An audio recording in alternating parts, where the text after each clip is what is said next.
ছাড়া এই দেখো এই রাস্তার ধারে ধারে সব লাগাইছে এমন এমন কায়দা করে লেগেছে, এখানে মানুষজন বসবে, ঘন গাছ হবে, গাছ ঝাঁকড়া হবে না, কাঁঠাল তো কাঠে ধরে। আচ্ছা, এদিকে আগাগোড়া বরাবরই সব লাগাইছে। হ্যাঁ, ও, এই দেখো জাম গাছ। আচ্ছা আচ্ছা। অনেক মানুষ আছে হিংসা করে ক্ষতি করে দেয়, দেখিছো গাছ পড়ছে তো গাছ। গাইস, আপনারা দেখতে পাচ্ছেন রাস্তার ধারে ধারে কিন্তু খুব সুন্দর করে আমার এই চাষ আমি নিজে উদ্যোগে নিজে পরিশ্রম করে তৈরি করেছি এই গাছগুলো। গাছ সবই লাগাইছে। আর 2-4 বছর পরে ফল ধরছে। এটা রাস্তার ধারে মানে আশপাশে কিন্তু কোথাও কোনো বাড়ি নাই। এই 2 বছর হচ্ছে। সুন্দর একটা উদ্যোগ নিয়েছেন, এই বরাবর সবই লাগাইছেন না? হ্যাঁ, সে বরাবর সবই লাগাইছে, এগুলো ওরা ক্ষতি করে দিয়েছে অনেকগুলা। আচ্ছা আচ্ছা। মানে ক্ষতি করে দেওয়ার কারণটা কি? ক্ষতি করতে তো ভুল ক্ষতি হবে। এখানে রাস্তার জন্য হচ্ছে ওই ড্রেন পর্যন্ত। এখন যদি সরকারের লোক এসে এটা যদি আমার সারতে ছাড়ি করে এখন ওই তুলি চারা দিয়ে গেলে চারা লাগাবে, তাহলে কেউ কিছু করতে পারবে না। এই রাস্তার জমি হচ্ছে ওই খাদ। আচ্ছা আচ্ছা। ওই খাদ ওরা কেটে দেয় কি কারণে কেটে দেয়? কেটে দেয়, ওদের ভুই আছে, ক্ষতি হবে কবে।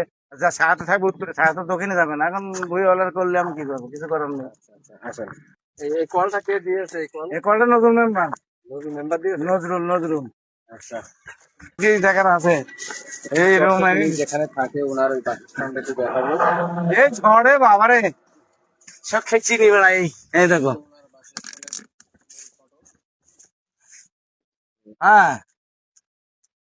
এই আমার হাড়ি কুড়ি মাঠের মাঝে নিরিবিলি একা একা কিন্তু উনি বসবাস করে। নির্জনের রাত দিন 24 ঘন্টা এখানে সন্তান থাকি। কেউ নাই?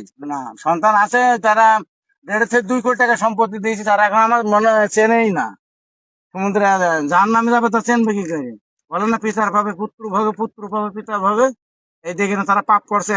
আমাকে বাড়ি ছাড়া করে কি তারা নেক করছে না পাপ করছে? তাহলে তারা পাপ করছে, আমি ভুগছি। এই ভোগ আপনি বুঝবেন। খেয়ে না খেয়ে পড়ে আছি, কষ্ট করে চোখে দেখা দেখা না আমার।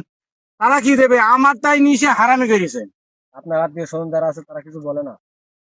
আত্মীয় স্বজনকে কি সে বললাম, গোড়ার তো তৈরি বোঝে না। উপরে যা শয়তানা বললো সেটাই নেমে নিয়ে নিলে, দেখে ঘটনাটা তো একদম দেখে না তো। দেখে না। দর্শক, তারপরে তারা হিংসা চোখে দেখে। এই হলো ওনার কিন্তু রুম। হ্যাঁ, হিংসা চোখে দেখে।